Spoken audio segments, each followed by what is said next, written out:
Morning roar. So one thing about dry camping is we fill up our gray tank in a couple days if we're using the water pretty generously.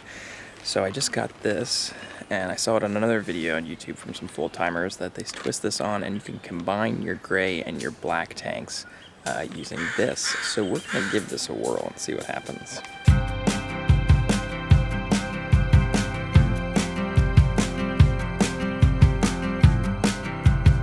Appears to have worked.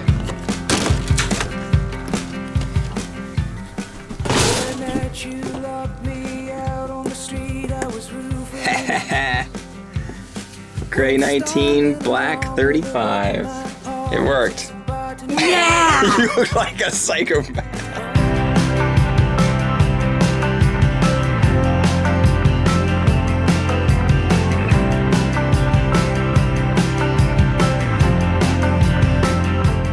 What happened on our run today? Well, I wouldn't necessarily call it a run to start with because the gradient was about like that, so there was quite the hike at the beginning. And then we got to a spot where it said Scenic Overlook, .1. And I said, do we really want to do this? I was kind of aggravated at having to hike as straight up as we were. And Kim says, let's do it. And I said, okay, fine. And it was flatter, so we started to run. I was in front, and then Rory and her were behind me. And as I got up to this little clearing area, I saw something running on the trail. And I was like, oh, it's like a giant elk or a moose or something. I was like, look at the size of this thing. And it was running away from us.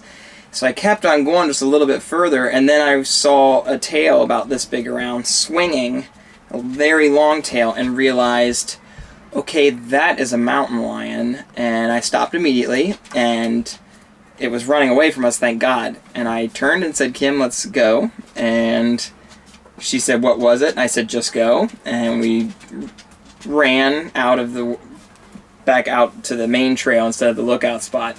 Like I said, luckily he was running away from us. Then Kim asked what it was, and I finally let her know that it was indeed a mountain lion. And we were running scared for a little while. That was at mile 2.5, and we went for almost 8. So there were many miles that weren't exciting, to say the least. They were a little bit fearful. I'm surprised I saw it, to tell you the truth, because most of the time you don't see it. As a woman told us in Leadville, you won't see the mountain lion, but the hairs on the back of your neck will stand up because they watch you and they follow you quietly, like a cat. Think of a cat at your house, how quiet and stealth they are. Same thing goes for one in the hills. Second panic attack on a trail run in less than a week. I'm really enjoying myself.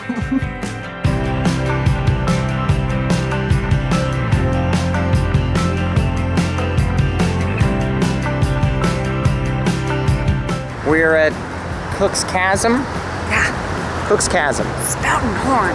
Spouting Horn. On the Oregon coast. We're going to check out some spouting water.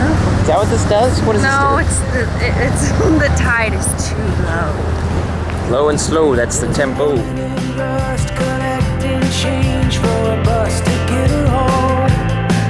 She's a bit uneasy, but don't mind the feeling of being alone.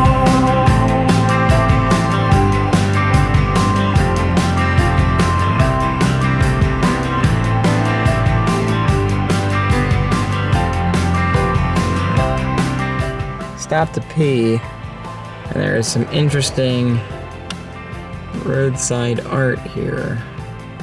Not sure who would want that, but... So we found this site, but we found a better one on our walk to see the camp host. So we're gonna head that way. It's right on the coast. It's very beautiful. Some very beautiful scenery, so we're gonna do that.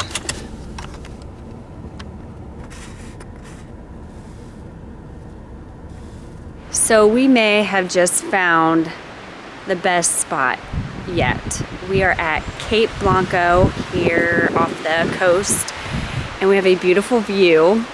of the trees with the Pacific Ocean right behind them. We are so close. I know it's probably hard to tell, but yes, that is the Pacific Ocean.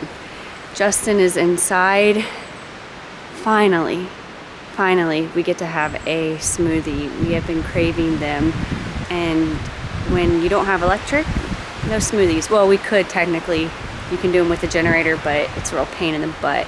So now that we're hooked up, we're gonna just pound smoothies all night and get crazy, because that's just what we do. I'm tired and aimlessly roam. There's no